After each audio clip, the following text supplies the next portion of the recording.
नमस्कार अच्युस्मिता किचन को आपण समस्त को बहुत बहुत स्वागत। आज मु आपण मानक सहित आम ओडिशा फेमस समस्तंकर अति प्रिय पोईशाग माछ मुंड छेंचड़ा शेयर करी जहाँकि भात रुटी परोटा बा पूरी सहित खावाई की बहुत भल लगी था। भिडियोटी प्रथम शेष पर्यंत देखंतु, निश्चित भाव में पसंद आसिबो। पसंद आसिले लाइक शेयर और सब्सक्राइब करने को भूलिबेनी। चलते ताले स्टार्ट करबा आज रेसिपी। यही माछ मुंड पोईशाग रेसिपी पाई प्रथमे देखि नबा मु एथि कौन कौन सब आनी। एठी देखंतु मु किछि माछ मुंड को फाड़ करिकी आनी। आउ गोटे लांज तीनटा माछ मुंड सहित गोटे लांज आनी। लुण हलदी आउ किछि लेंबू रस देकी मु भल भाव गोलेकी ताको आमे साइड रे रखिदबा। एबे मु मसला पई पियाज रसुण अदा किछि गोलमरिच गुजराती किछि दालचीनी के आनी। एटा को मु बाटी के आनीबी। परिबा भितरे मु कौन कौन आनी मु देखौछि। एठी प्रथम मेन इनग्रेडिएंट्स हमर एटा पोई डंक कहले चले। एठी पोई डंक को मु काटी के आनी। आलू माटी आलू गाजर बीटरूट मटर आउ किछि मूला। एपटे मु किछि बंधा कोबी फूलकोबी किछि कखारू आउ बीन्स को मु छोट छोट करके काटी की आनी। एठी मु किछि कैप्सिकम मध्य आनी काटी। एठी पोई साग को मु धोईकी ताको भल भारे परिष्कार छोट छोट कर काटी के आनी। एठी टमाटो पियाज आउ किछि धनिया पत्र को आनी। प्रथमे आमे कोन करबा ना गैस रे गोटे कढ़ाई बसई दबा। कढ़ाई को पूरा गरम होवा पे छाड़ दबा। तापरे आमे सेतरे किछि तेल दबा। एठी मु रिफाइन तेल देछि काहे ना मु परिबा गुडी को भाजीबार अछि। तेल गरम होला परे आमे रखितिबा टाण परिबा गुडी को प्रथमे दे दबा। ये माटी आलू आ पोई डंक ये सब कौन टिके लाल थाए से गुड़िक भाजी देले ना बहुत बढ़िया हुए। छिंचड़ारे आम से सबू टाण परिया गुड़ी को प्रथम देदेबा। आपन चाहेले सबू परिया को अलग अलग मझे छाणिकी आनीपारे किंतु किसी असुविधा नहीं। एमती कले भी तरकारी बहुत बढ़िया लगी थाए। आपन थरे एमती भाजिकी करन देखि बहुत बढ़िया लगिवो। तापरे आम से किसी लुण दबा पणी नहले आमर भाजिला पे लुण नदेले आमर परिया पांचिया लागिवो। तापरे आमे ताको एपट सेपट करके भल भाबरे टिके लुण सहित परिया को कुळी दबा। आउ आमे ताको किछि समय घोड़ाई दबा जेमति कि आमर परिया 50% सिझी जिवो। देखंतु मु एठी 5 ରୁ 7 मिनिट पे ताको घोड़ाई नेतली। आमर परिवारु पानी भी बाहरलानी। आमे एबे आउ ताको घोड़ाइबानी। आमे पानी सुखिला हबा पर्यंत टिके खेळेकी आमे 5 मिनिट पे ताको भाजी नबा। एबे देखंतु आमर 5 मिनिट हे जाईची। आमे एबे परिवा गुडी को आमर भाजी ही जाईची। आमे ताको खोली दबा। आ बेसी भाजीबा दरकार नहीं काहे ना आमे तरकारी बेले सेटा सिझिबो। एबे देखंतु मोर करेर अल्प किछि तेल बळीची। सेथरे आमे जो काटी के रखतिले पत्ता कोबी सेटा को दबा। प्रथम रे आमे पत्ता कोबी दबानी काहे ना पत्ता कोबीटा सिझिबा पई बहुत जल्दी सिझी जाय थाए। एटा देखंतु आमे दो दो केते बढ़िया आमर सॉफ्ट हे गलानी आमर बंधा कोबी। एही समय रे अधा आमर बंधा कोबी हेला परे आमे सेतरे जो रखितले कैप्सिकम आउ जो मटर ग्रीन मटर सेटा को दे दे के आमे टिके भाजी नबा। आ एमती कले कि बहुत बढ़िया लगे तरकारी रे। आउ कैप्सिकम को आमे बेसी भाजले ना सेटा भलो हे न थाए। एबे देखंतु आमर परिबा भाजी हे गलानी। एबे आमे सब को खोली ने कि खोली दबा। तापरे आमर अल्प टिके तेल करेरे बळीची। सेठी आमे कोन करबा ना जो पोई पत्र रखितले सेटा को दे दबा। ताकू टिके संबंध भाजीबा। एठी पोई पत्र अल्प टिके लुण दबा काहे ना आमर पोई पत्र पांचिया नहले लागिवो।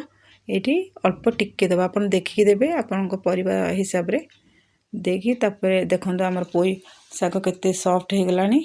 तार परिमाण भी बहुत कमी गलानी। आमे भी ताको खोली के नहीं आसीबा। एबे आमे करेई रे आमर तेल सब सरी जायछि। एबे आमे सेही सेम करेई रे किछि तेल दबा। सेही रिफाइन तेल ही दबा। देखि आमे जो माछ मुंड को कोली के रखितले ना आउ लांज को सेटा को देके आमे भलो भाबरे लाल लाल करके भाजी के नहीं आसीबा। एबे देखंतु मु सब माछ मुंड गुडी को दे देछि। आमर माछ मुंडर गोटे पट भी हे गलानी।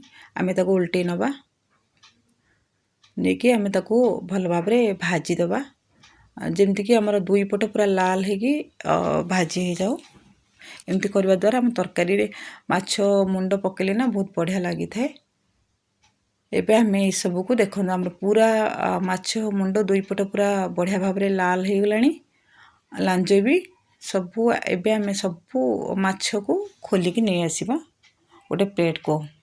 ଏଇଟା ଆମେ ପଛରେ ତରକାରୀରେ ପକେଇବା ଲାଷ୍ଟକୁ। ଏବେ ଦେଖନ୍ତୁ ମୁଁ ସବୁ ଖୋଲିକି ନେଇ ଆସିଛି। ଏବେ ଆମର ସେଇ ସେମ୍ କଡ଼େଇରେ ତେଲ ଯେଉଁ ପଡ଼ିଥିଲା ସେଥିରେ ଆମେ ଯେଉଁ କାଟିକି ରଖିଥିବା ପିଆଜକୁ ଛୋଟ ଛୋଟ କରି ସେଇଟାକୁ ଦେଇଦେବା। ପିଆଜକୁ ଆମେ ଟିକେ ସଫ୍ଟ ହେଲା ପର୍ଯ୍ୟନ୍ତ ଭାଜିବା, ଯେମିତିକି ପିଆଜର କଲର୍ ଚେଞ୍ଜ ହେଇଯିବ ଆଉ ସେଇଟା ସଫ୍ଟ ହେଇଯିବ। ଏବେ ଦେଖନ୍ତୁ ଆମର ପିଆଜର କଲର୍ ଆସ୍ତେ ଆସ୍ତେ ଚେଞ୍ଜ ହେଇଗଲାଣି, ସଫ୍ଟ ବି ଆଗ ଅପେକ୍ଷା ହେଇଗଲାଣି। ଏବେ ଆମେ ସେଥିରେ ଗୁଣ୍ଡ ମସଲା ଦେବା, ଯେମିତିକି ଆମେ ହଳଦୀ ଗୁଣ୍ଡ ଆଉ ଲଙ୍କା ଗୁଣ୍ଡ ଏକୁ ଦେଇକି ଆମେ ଆଉ ଟିକେ ଭଲ ଭାବରେ ଭାଜି ନେବା।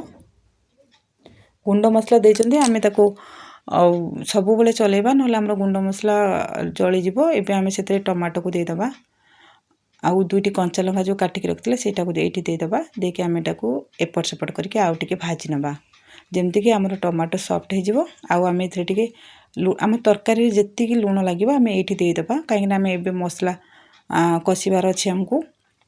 ଏବେ ଦେଖନ୍ତୁ ଟମାଟୋ ବି ଆମର ସଫ୍ଟ ହେଇ ଆସିଲାଣି, ତାକୁ ବେଶୀ ସଫ୍ଟ କରିବା ଦରକାର ନାହିଁ, କାହିଁକିନା ମସଲା ଦେଲା ପରେ ବି ସେଇଟା ଆମର ଠିକ୍ ହେଇଯିବ। ଏବେ ଆମେ ବାଟିକି ରଖିଥିବା ସବୁ ମସଲା ଗୁଡ଼ିକୁ ଏଇଠି ଦେଇଦେବା, ଦେଇକି ଆମେ ଭଲ ଭାବରେ ତାକୁ ଟିକେ କଷି ନେବା, ଯେମିତିକି ଆମର ମସଲା ବଢ଼ିଆ ଭାବରେ କଷି ହେଇଯାଉ, ଆଉ ତା'ର ପାଣି ଯେଉଁ ଅଛି ନା ଶୁଖିଲା ହେଇଯାଉ ତରକାରୀରେ, ମାନେ ମସଲାର ପାଣି ପୁରା ଶୁଖିଲା ହେଇଯାଉ, ସେତିକି ପର୍ଯ୍ୟନ୍ତ ଆମେ କଷିବା। ଏବେ ଦେଖନ୍ତୁ ଆମର ମସଲା ଅଧା ଅଧି କଷି ହେଲାଣି। ଆମେ ଏଥିରେ ଗୁଣ୍ଡ ମସଲା ଆଡ଼୍ କରିବା। ମୁଁ ଏଠି 1 ଚାମଚ ଧନିଆ ଗୁଣ୍ଡ ଆଉ 1/2 ଚାମଚ ଜିରା ଗୁଣ୍ଡ ନେଇଛି। ଗୁଣ୍ଡ ମସଲା ଦେଲା ପରେ ଆମେ ଦେଖିବା, ନହେଲେ ଆମର ମସଲା ଗୁଣ୍ଡ ମସଲା ଦେଇଛନ୍ତି ସେଇଟା ଜଳିଯିବାର ଚାନ୍ସ ଥାଏ। ଦେଇକି ଆମେ ଏପଟ ସେପଟ କରିକି ତାକୁ ଆଉ ଟିକେ ସମୟ ପର୍ଯ୍ୟନ୍ତ କଷି ଦେବା, ଯେମିତିକି ଭଲ ଭାବରେ ଆମର ମସଲାର ବାସ୍ନା ବଢ଼ିଆ ଭାବରେ ଆସୁ। ଏବେ ଦେଖନ୍ତୁ ଆମ ମସଲା ପୁରା ଶୁଖିଲା ହେଇଗଲାଣି, ତାମାନେ ଆମ ମସଲା ପୁରା କଷି ହେଇଗଲାଣି। ପାଣି ପୁରା ସବୁ ପାଣି ଆମର ଶୁଖିଲା ହେଇଯାଇଛି। ଏବେ ଆମେ ଯେଉଁ ଛାଣିକି ବା ଭାଜିକି ରଖିଥିଲେ ନା ପରିବା ସେଇଟାକୁ ଦେଇଦେବା। ଦେଇକି ଆମେ ଏଇ ସବୁ ପରିବାକୁ ମସଲା ସାଙ୍ଗରେ ଭଲ ଭାବରେ ପ୍ରଥମେ କଷି ନେବା। ଏମିତି କରିବା ଦ୍ୱାରା କି ଆମର ମସଲାରେ ସବୁ ପରିବାରେ ଆମର ମସଲା ଭଲ ଭାବରେ କଷି ହେଇଯିବ, ତା'ର ବାସ୍ନା ବହୁତ ବଢ଼ିଆ ଆସିବ ତରକାରୀରେ। ଏବେ ଦେଖନ୍ତୁ ବଢ଼ିଆ ଭାବରେ ଆମର ମସଲା ପରିବା ସବୁ ମିଶିଗଲାଣି। ଏମିତି ଆମେ ତାକୁ 10-15 ମିନିଟ୍ ପର୍ଯ୍ୟନ୍ତ ଏମିତି କଷିବା। ଏହା ଭିତରେ ଆମର ପରିବା ସିଝିଯିବା ସହିତ ଆମର ମସଲା ଆଉ ପରିବା ଭଲ ଭାବରେ କଷି ହେଇଯିବ। ଏଥିରେ ଆମେ ଟିକେ ପାଣି ଦେବା, ଦେଖିକି ପାଣି ଦେବା। ଏଇଟା ଆମେ ତ ଝୋଳ କରିବାନି, ଏଇଟା ଆମେ ଟିକେ ଶୁଖା ରହିବ। ବାକି ପରିବାକୁ ଆମର ସିଝିବାର ଅଛି, ତା ସହିତ ଆମେ ମାଛ ମୁଣ୍ଡ ଦେବା। ସେ ମାଛ ମୁଣ୍ଡ ଦେଲେ ବି ସେ ପାଣି ଆମର କିଛି ସୋକ୍ କରେ ମାଛ। ଏବେ ଦେଖନ୍ତୁ ଆମେ ଯେଉଁ ମାଛ ମୁଣ୍ଡ ଭାଜିକି ରଖିଥିଲେ ନା, ତାକୁ ମୁଁ ଭାଙ୍ଗି ଦେଇଛି ହାତରେ ଛୋଟ ଛୋଟ କରିକି। ପୁରା ଛୋଟ ଛୋଟ କରିବେନି, କାହିଁକିନା ଆମେ ତରକାରୀରେ ସେଇଟା ଭଲ ଲାଗିବନି। ଏଇଟା ଆମର ଏମିତି ବି ଆମେ ଯେତେବେଳେ ମସଲା ସହିତ ସେ ମାଛ ମୁଣ୍ଡକୁ ଦେବା ନା, ସେ ବି ଘାଣ୍ଟି ହେଇଯିବ। ତେଣୁ ଆମେ ପୁରା ଛୋଟ ଛୋଟ କରିବାନି, ଟିକେ ଟିକେ ବଡ଼ ଖଣ୍ଡ ଥିବ ନା, ସେଇଟା ଆମେ ଦେବା ଛେଞ୍ଚଡ଼ାରେ, ବହୁତ ବଢ଼ିଆ ଲାଗିବ। ତାପରେ ଆମେ ତାକୁ ଭଲ ଭାବରେ ଟିକେ ଫୁଟେଇ ନେବା, ଯେମିତିକି ମାଛ ମୁଣ୍ଡର ଆଇଁଷ ବାସ୍ନା ଆମର ପରିବା ଭିତରକୁ ଆସୁ। ମୁଁ ଏଠି 5 ମିନିଟ୍ ତାକୁ ଘୋଡ଼େଇ ନେଇଥିଲି। ଏବେ ଦେଖନ୍ତୁ କେତେ ବଢ଼ିଆ ଭାବରେ ଆମର ମାଛ ମୁଣ୍ଡ ପୁରା ମିଶିଗଲାଣି, ସିଝିଗଲାଣି ସବୁ ପରିବା ପୁରା ବଢ଼ିଆ ଭାବରେ। ଏବେ ଆମର ଦେଖନ୍ତୁ କେତେ ବଢ଼ିଆ ଦିଶୁଛି। ଏବେ ଆମେ ଯେଉଁ ଭାଜିକି ରଖିଥିଲେ ନା ପୋଇ ପତ୍ରଟା, ସେଇଟାକୁ ଆମେ ଏଇଠି ଦେଇଦେବା, କାହିଁକିନା ପୋଇ ପତ୍ର ପ୍ରଥମରୁ ଦେଲେ ନା ସେଇଟା ଆମର ବହୁତ ସିଝିଯାଏ। ତାପରେ ଆମେ ଧନିଆ ପତ୍ରକୁ ମଧ୍ୟ ଦେଇଦେବା। ଦେଇକି ଆମେ ଏପଟ ସେପଟ, ଆପଣ ଚାହିଁଲେ ଏଇଠି ଟିକେ ଗରମ ମସଲା ମଧ୍ୟ ଆଡ଼୍ କରିପାରିବେ, କିନ୍ତୁ ମୁଁ ଯେହେତୁ ମସଲାରେ ବାଟିଥିଲି ଗୁଜୁରାତି, ଡାଲଚିନି ଆଉ କିଛି ଗୋଲମରିଚ, ମୁଁ ଏଇଠି ଦେଇନି, କାହିଁକିନା ଏଇଟା ବେଶୀ ଗରମ ମସଲା ଦେଲେ ବି ତରକାରୀର ଟେଷ୍ଟ ବେଶୀ ଭଲ ଲାଗିନଥାଏ। ଆପଣ ଚାହିଁଲେ ଏଇଠି ଟିକେ ଗରମ ମସଲା ଦେଇପାରିବେ। ଏବେ ଆମର ମାଛ ମୁଣ୍ଡ ପୋଇ ଛେଞ୍ଚଡ଼ା ରେଡ଼ି। ହଁ ଦର୍ଶକ ବନ୍ଧୁ, କିଛି ଦିନ ପୂର୍ବରୁ ମୋର ଜଣେ ସବସ୍କ୍ରାଇବର ରିକ୍ୱେଷ୍ଟ କରିଥିଲେ ଏହି ରେସିପିଟି ଆଣିବା ପାଇଁ। ରେସିପିଟି କେମିତି ଲାଗିଲା କମେଣ୍ଟସ୍ କରି ଜଣାଇବେ। ଆଜି ପାଇଁ ରହିଲି, ପୁଣି ଆସିବି ଆଉ ଏକ ରେସିପି ନେଇ। ଜୟ ଜଗନ୍ନାଥ।